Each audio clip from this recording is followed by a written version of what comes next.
May mga Kristiyanong dalawang mundo ang kayang pag-isahin, ngunit mayroon namang iba na hindi kayang pag-isahin ang sarili. Hindi sila masama sa harap, hindi rin sila rebelding hayagan. Ang problema nila ay mas tahimik.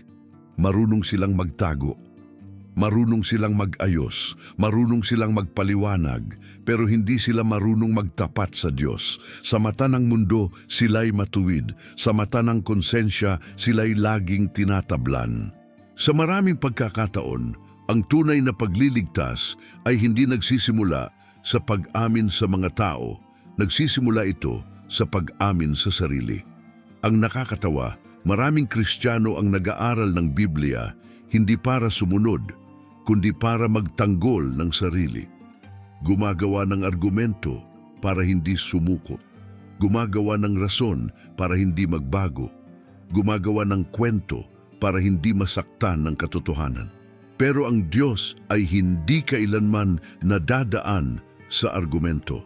Hindi siya hinihila ng paliwanag. At sa final judgment, ang hindi natin kayang ipaliwanag ay siya mismong susuriin. May mga taong takot sa kasalanan, pero mas maraming taong takot sa pag-amin. Takot sila na makita ang sarili nilang hindi nakaayos. Takot silang makita ang sariling hindi perpekto. Takot silang tanggapin na hindi lahat ng iniisip nila ay tama.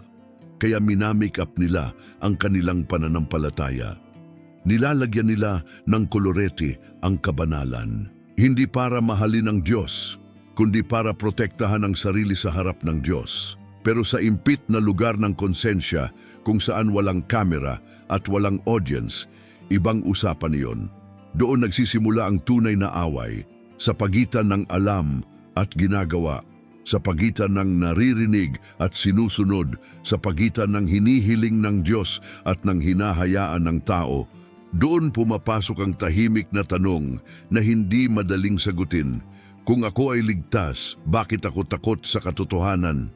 Ang isang taong ligtas ay hindi takot sa liwanag. Ang isang taong tunay na sumusunod ay hindi takot sa pag-amin. Kasi ang pag-amin ay hindi kahinaan. Ito ang pintuan ng pagbabago. Walang nagbago nang hindi muna umamin. Walang tunay na sumunod nang hindi muna sumuko. Walang tunay na lumapit sa Diyos nang hindi muna tinanggap na sila ang problema. Ang nakakatakot dito ay marami ang nagtatago hanggang mamatay. Umaasa na ang Diyos ay magiging mas maluwag sa final judgment kaysa kung paano siya magsalita sa kasulatan. Umaasa na ang habag ay papalit sa katotohanan. Umaasa na ang awa ay papalit sa panawagan ng pagsuko. Pero kailan naging kapalit ang awa ng pagsuko? Kailan naging kapalit ang habag ng katapatan? Hindi kailanman.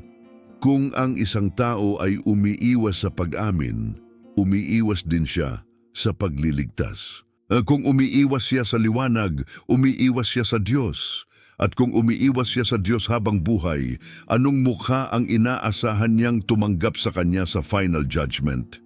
Sa dulo ng lahat, ang tunay na takot ng maraming Kristiyano ay hindi impyerno. Impyerno ay konsepto, pero katotohanan ay personal.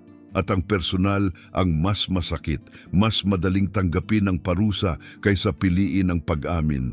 Pero hindi binubuo ng Diyos ang langit para sa mga taong marunong magtago. Ang langit ay lugar ng liwanag. At kung hindi kayang dalhin ng isang tao ang sarili sa liwanag ngayon, paano ito magiging komportable sa liwanag sa kawalang hanggan?